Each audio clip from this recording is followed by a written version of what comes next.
High dear viewers, একেশন study চ্যানেলে তোমাদের সকলকে স্বাগত। আজ আমরা আলোচনা করব সপ্তম শ্রেণীর ইতিহাসের অষ্টম অধ্যায় মুঘল সাম্রাজ্যের সংকট, এই অধ্যায়ের গুরুত্বপূর্ণ প্রশ্ন উত্তরগুলো নিয়ে। তো চলো দেখে নেওয়া যাক। প্রথমে রয়েছে শিবাজির বাবার নাম কী ছিল? শাহজি ভোসলে। বিজাপুরের সুলতান শিবাজিকে দমন করার জন্য কাকে পাঠিয়েছিলেন? আফজল খানকে। শিবাজির 8জন মন্ত্রী বা অষ্টপ্রধানের মধ্যে প্রধানকে পেশোয়া। মারাঠারা নিজেদের রাজ্যকে কি বলতো? স্বরাজ্য।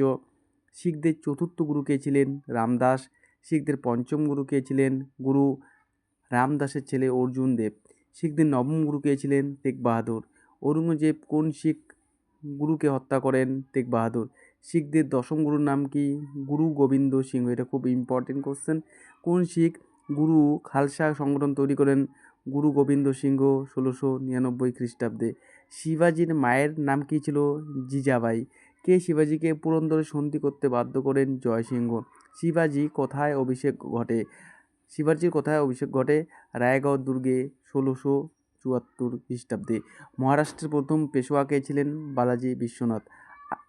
জাট বিদ্রোহের সূচক কে করেন? গোখলা। শিবাজির শিক্ষকের নাম কী ছিল? দাদাজি কুণ্ডদেব। শিবাজির গুরুর নাম কী ছিল? রামদার স্বামী। ঔরঙ্গজেবের মৃত্যুর পর দিল্লির শাসক কে হন? তার পুত্র মুয়াজ্জম। বর্গী কাদের বলা হতো? যেসব দৈনিক মারাঠা রাজ্যে স্থায়ীভাবে চাকরি করতো তাদের বর্গী বলা হতো। নেক্সট কোশ্চেন কী রয়েছে? খালসাপন্থী শিখরা কোন পদবি ব্যবহার করতেন?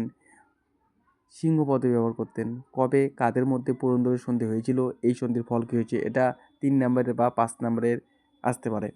যে 1665 খ্রিস্টাব্দে শিবাজি এবং ঔরঙ্গজেবের প্রতিনিধি রাজা জয়সিংহের মধ্যে পুরন্দরের সন্ধি হয়েছিল। এই চুক্তির ফলে শিবাজি মুঘলদের নিজের অধিকৃত 23টি দুর্গ ছেড়ে দিতে বাধ্য হন। এরপর শিবাজি আগ্রার মুঘল দরবারে পৌঁছলে তাকে অপমান করা হয় এবং আগ্রা দুর্গে বন্দি করে রাখা হয়। শিবাজি সুকৌশলে একটি ফলের ঝুড়িতে করে সেখান থেকে পালিয়ে যান এবং দাক্ষিণাত্যে পৌঁছে মুঘলদের সঙ্গে তার দ্বন্দ্ব আবার শুরু হয়। শিবাজির নেতৃত্বে মারাঠাদের উত্থান ঘটে এবং তাদের জাতীয় চেতনা জেগে ওঠে। পরের কোশ্চেন রয়েছে জাটদের সঙ্গে মুঘলদের সংঘাত কেন হয়েছিল? দিল্লি আগ্রা অঞ্চলের জাটরা ছিল প্রধানত কৃষক গোষ্ঠী। তাদের মধ্যে অনেকে আবার জমিদারও ছিল। রাজস্ব দেওয়া নিয়ে জাহাঙ্গীর ও শাহজাহানের আমলে তাদের সঙ্গে মুঘলের সংঘাত শুরু হয়। ঔরঙ্গজেবের আমলে তারা স্থানীয় এক জমিদারের নেতৃত্বে